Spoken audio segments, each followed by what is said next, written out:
Since everyone and their mothers have been doing the 2024 Star Citizen prediction videos, and my prediction videos from the past 2 years were basically spot on, although last year I did say that like in 2023 we will get the UGF bunkers, because I really didn't think that it'll take him like 2 years to make a 3D model. Even though I missed the mark on the UGF bunkers, I thought that I should still make one. But this one is gonna be with a twist. Hello, my name is Grumpy. Grumpy, I.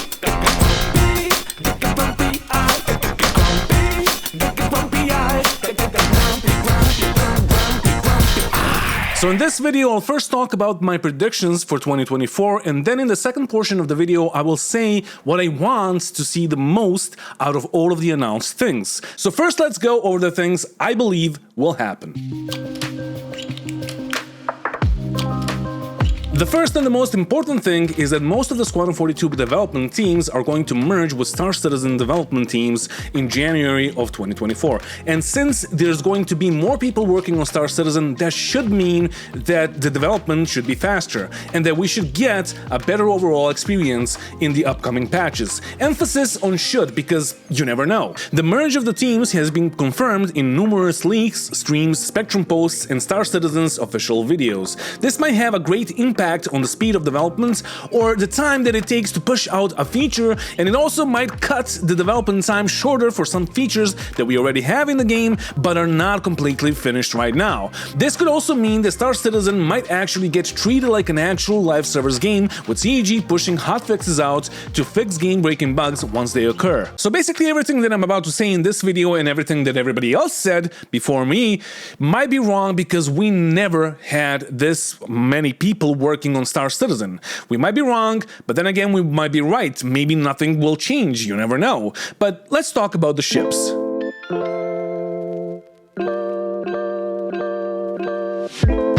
We will obviously get a ton of ships. Ships mean money, and money means that CEG can continue to grow. And growth means that more people can work on Star Citizen and on the upcoming sequels of Squadron 42. Every year needs to be a record-breaking year for a big company like CEG. And we've already seen that in 2023. It was not going to be a record-breaking year, so they sold the FAC that was never supposed to be sold. So what that means is, get your wallets ready. If they're not hitting their marks, we might even get the F7A this year, or they'll just release a ton of variants of the same ships. And we've already seen it with the Zeus or the Spirit series or even the Cutter. All of those ships could have been modular, especially the Spirit or the Cutter. The Cutter could have been a single ship for that matter, yet they made 3 variants that are basically the same. And some would say, well, Grumpy, they all have different thrusters and fuel tanks and wingtips in the back. Yeah, no, it could have been a single ship. And we've already seen leaks of ships that we all want to have, because every ship they release will have to be better than an already released ship.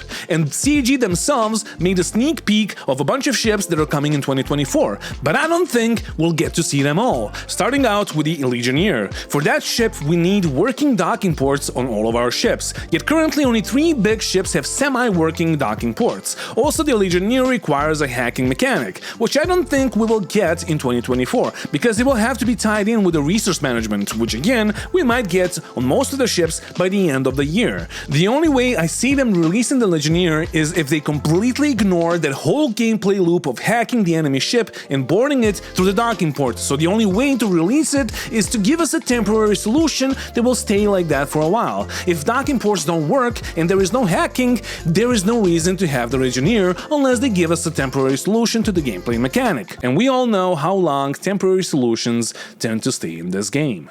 The next ship that I don't see being released in 2024 is the Polaris. I want it, I crave it, but I don't see it happening. Maybe by the end of the year during IAE, but knowing that it takes them 12 to 18 months to make a capital ship, and that they started working on the Polaris in April of 2023, I really don't see us flying our Polarises in the game in 2024. Wait, is it Polarises or Polari?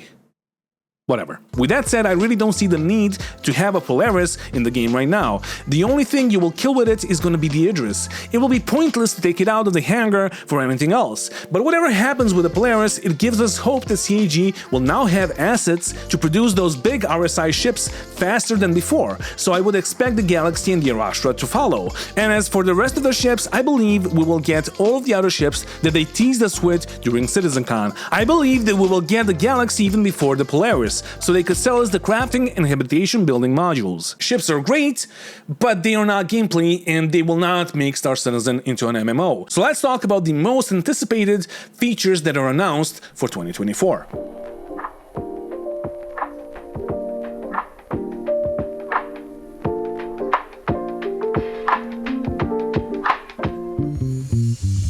Server meshing is currently being targeted for the summer of 2024, and even though this is the first time that their estimate looks like it might be correct, I don't see it happening before Q3 or even Q4 of 2024, purely because there is a lot of things that need to come in place before server meshing. The first thing is, of course, the replication layer split. There were already tests for the replication layer, both in Evo Cuddy and in the preview channel, and as far as I know, it should still be running in the preview channel. But honestly, I don't think that a lot of people are testing that over there. I truly believe the CAG has missed their mark with this preview channel, because if they wanted people to test it, they should have said it in Pyro. Purely because if I'm going to play in Stanton, I might as well play where things actually matter. The Evo Cuddy build didn't really go as smooth as it could, and if the server crashed, it will take up to 10 minutes for the server to restart, and you will get stuck in the game for that whole duration. It was a proof of life for sure, but it didn't go as smoothly as anyone has hoped. And yeah, I'm talking about Evo Cuddy, and I didn't leak anything on this channel before.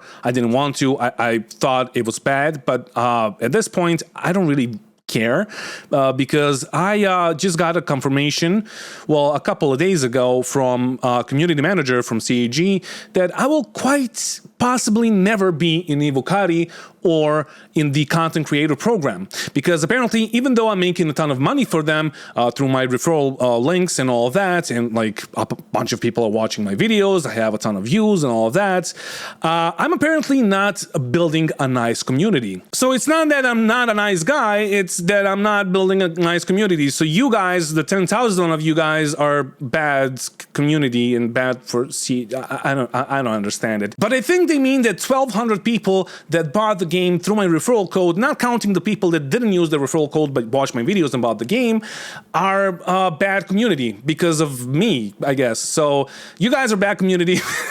So yeah, I don't know. Just tell me if you think, like down in the comments, tell me if you think if I should or I shouldn't leak stuff, or like from Evo Cuddy or stuff that I hear, because honestly, I think I should, because like everybody's gonna know about it anyway, and at this point, I got nothing to lose, right? But let's talk about the other upcoming features.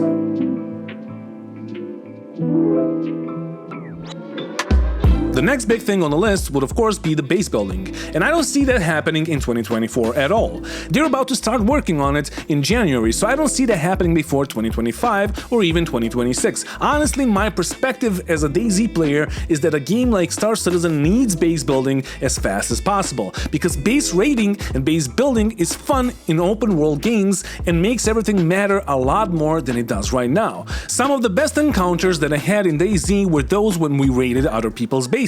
And even though it is very frustrating when we got raided, it was an amazing experience finding out who did it to us and doing the same thing to them.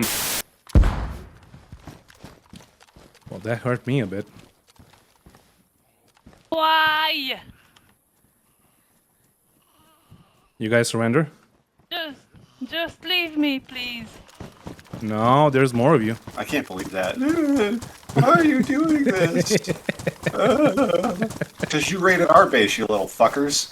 In DayZ, on the server that we played on, we will make a couple of bases. One that is our main base that is heavily fortified, and another secret base that is there for us just to resupply in. So if we get killed, we can run back to the main base with guns in our hands. In Star Citizen, it is going to work a bit differently. You're going to have your main base that is of course going to be heavily fortified with turrets and shields, and it will also be protected by the NPCs that are policing around when you're not home. But you will also be able to make small outposts that will act as temporary temporary forward operating bases in other systems so you can refine or craft or even log in and out of those bases, but they won't be as protected by the law system as your bases in Stanton or Terra are going to be. Some leaks say that the initial version of the building system is targeted for 3.23, but it's probably just going to be groundwork or basic stuff since they still haven't even started working on this feature. But even though base building would make everything matter much more than it does right now, and even though leaks indicate that it's going to be released in 3.23,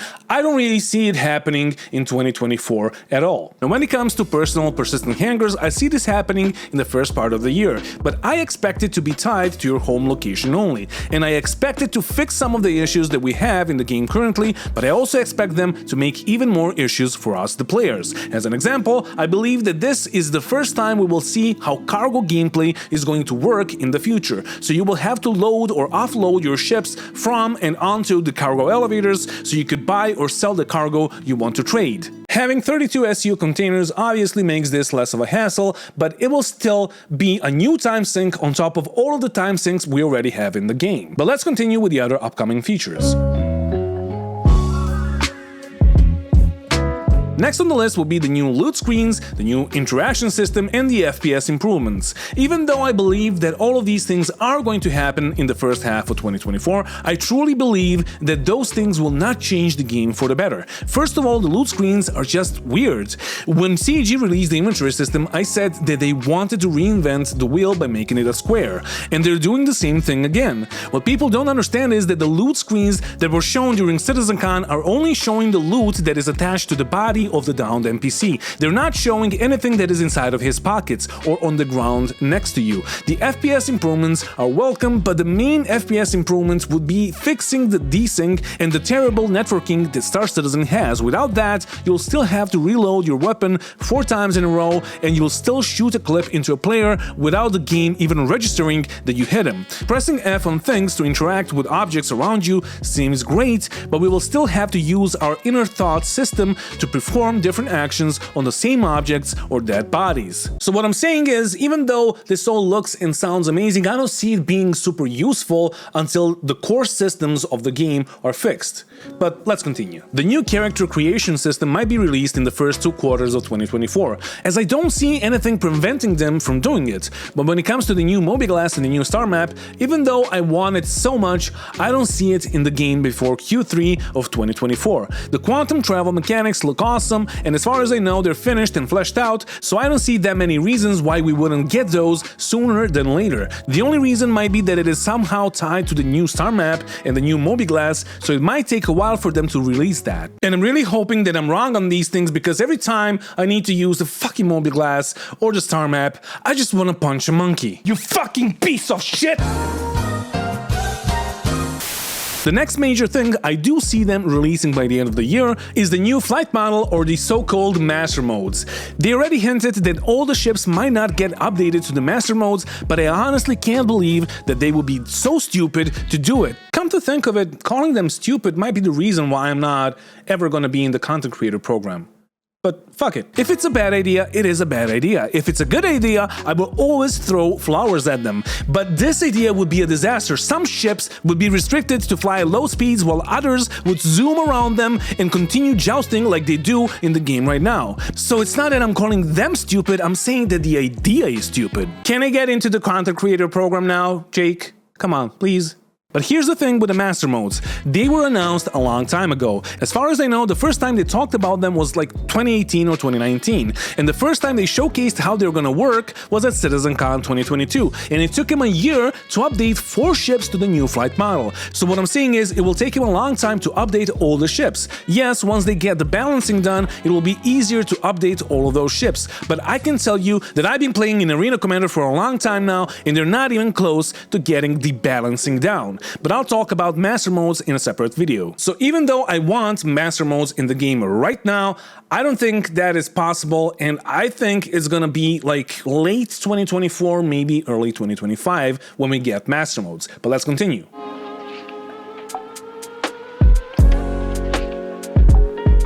The things I do see happening soon are Bounty Hunting version 2 and EVA version 2, and I want it to happen as soon as possible, because EVA has been terrible for years now, and even though I strongly believe that it's still going to be janky in some way, I at least want them to show us what they want to do with this game in the long run. The same goes for Bounty Hunting. The update that we had a couple of patches ago, where the enemy ships spawn with cargo on them, really put things into perspective, and just by having those, it made Star Citizen look like a more polished and fun game than it is.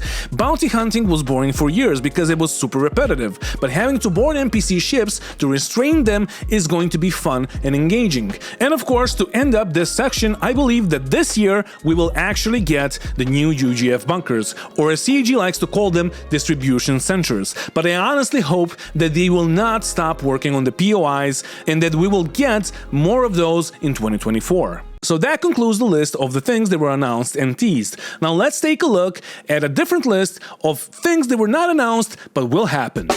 Starting out strong with toxicity in the community. The community is getting more and more toxic, and everyone can see it and feel it. But CAG is doing nothing about it, and they will delete all the threads on Spectrum that are related to fixing that issue. You can click on the link on the top right corner of the video to see what I'm talking about. The next big thing that will happen is of course going to be salt. More people will get salty because their ships got delayed or nerfed after release. And even more people will get salty once we get master modes and they realize that they can't run from a fight, or that their favorite ship has a top speed of 80 meters per second. The last big thing that I see happening is that the community will take things too fucking seriously, including Star Citizen content creators. So as per usual, no criticizing of the game will be allowed, and everyone that does that will be marked as an enemy of the state. And I also predict that the PvP orgs will continue taking things out of the game and start getting into fistfights over a game that barely fucking works. But I mean, if PvP stays bad, PvPing IRL is the second best thing, right? But let's talk about the things I want to see happening next year. So I already talked about how I truly believe that without base building, nothing really matters in this game. And I already talked about how much I want to see server meshing in Pyro. And I touched upon how bad the networking in Star Citizen is, and how that needs to be fixed as soon as possible for the game to work as intended. Because the desync and the hit registration is terrible in ship-to-ship combat and even worse in FPS. I mean, honestly, I wouldn't even call this an FPS game. Whenever my friends ask me to do FPS missions with them or to PvP on the ground, I simply tell them that I don't consider Star Citizen to be an FPS game. If those issues get resolved, then, and only then, it could truly be a great game. But right now, I'll rather play DayZ, Rainbow Six Siege, or Overwatch if I need some FPS in my life. Next thing that I would love if CAG focused on is making more POIs. And even though we got a lot of them this year, I truly believe that Star Citizen needs more diverse points of interest scattered around the system. Next thing I would love is to make more players fight over an area. I've been talking about randomly generated events for a long time, such as a notification that there is a caterpillar full of drugs in open space that stopped working, so everyone could go there and fight over it. And we got something like that with the Wake of Disaster mission. But I would love if we got even more of these, because diversity is king, and what I mean is that we simply need random PvP events running at all times. Speaking of PvP events, nobody's going to jump down because salvaging and bounty hunting made it obsolete. A couple of nights ago I did jump down with a couple of friends, and instead of us just going there to shoot people, we wanted to do it properly. We were there for 4 or 5 hours and a couple of groups came at us, probably because we all had crime stats. But in the end, after 4 hours of PvP, we got around 1 million Alpha UAC, or 250,000 per person, which is honestly terrible compared to the money earning potential of other things in the game. And I'm not saying that they should nerf salvage or the cargo from the bounty hunting missions. I'm simply saying #buff Jumptown. I would also like to see piracy being a viable thing again. Sure, you can camp salvage yards for hours and maybe you'll get a victim. Sure, you can camp Pickersfield and kill people once they fill their ships up, but honestly I miss snaring people and getting them out of their quantum jump to pirate them. Currently there is simply way too many routes that you can take to sell your goods, so there isn't a way to cover all of them. I would love boarding people's reclaimers or even to get boarded on mine, but it's simply not happening because there is so many places where you can sell your goods and even more places where you can salvage. But then again, deep space scanning should solve that issue, right? On the topic of piracy and PvP, I would love to see a rework of the ship weapon systems, because every weapon is basically the same since they reverted them to the factory settings back in 3.14 and announced the rework, but the rework never happened. And I know that they're reworking how some of the weapons work with the master modes, but if we are going to wait for the master modes to get that rework, it's gonna take a long time to see the difference between the attrition repeater and the CF repeaters. And in the end, the most important thing out of all most important things that I will love seeing in this game is the most important thing, or the weapon wear and tear and the battery drain mechanic, because they are so important right now. So important right now.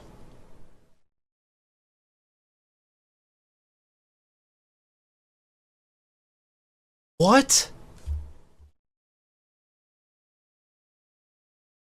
Like, everyone has their opinions, and it's fine, but what? Is he high?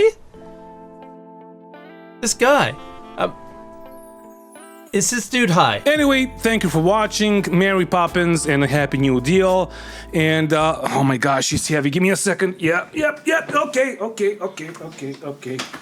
I wanted to have a cute outro for the end of the video because it's the end of the year, but yeah, she's too heavy and she's too rowdy. But anyway, as I've said, Mary Poppins and a Happy New Deal, and thank you for watching, and thank you to all my supporters on YouTube and Patreon that are supporting me and that kept on supporting me through this this very strange year of me playing other games and not playing Star Citizen for like 3 months, coming back to it and all of that. Thank you guys so much. And yeah, I will continue making Star Citizen content as long as Star Citizen is good, and that's it. And I know that some of you might not like it, and you probably already typed in the comment section that like, well, didn't you say that you stopped playing Star Citizen? First of all, fuck you, and secondly, yes, I will continue doing that. Occasionally I will make other kinds of stuff, other like videos on other games and all of that, but yeah, one more thing, I will try to make it up to you. I will try streaming again. I just had too many like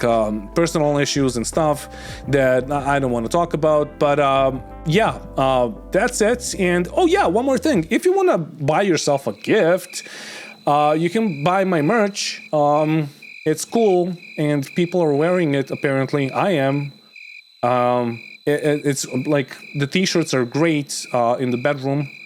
My girlfriend approves that and appreciates my t-shirts, and the long sleeve shirts are great also. And anyway, thank you for watching, and Merry Christmas and Happy New Year.